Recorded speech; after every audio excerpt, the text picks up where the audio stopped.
Assalomu alaykum. YouTube kanali foydalanuvchilari, mana asalarilarimizni Ertoqsoyga olib kelib oldik.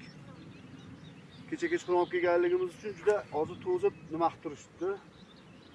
Mana holatlari, ishlash zo'r, gul zo'r. Xudo xohlasa yaxshi asal olamiz degan niyatdamiz. Sizlar ham duoda bo'linglar. Sizlarga ham nasib qilsin. Bekka kichkina furamiz yetib chiqdi, bu tepaliqqacha qo'ydik. Pastga chiqalmadi, keyingi mashinamiz pastga qo'ydik. Xudo xolasa uni ham syomka qilib, unisini ham chiqarib yuboramiz. Bu yerda uyimiz bor o'zimizni. Shu kichkina furani baqa olib chiqdik. Salomat bo'linglar. Hammalaringga omad, asalarichilar.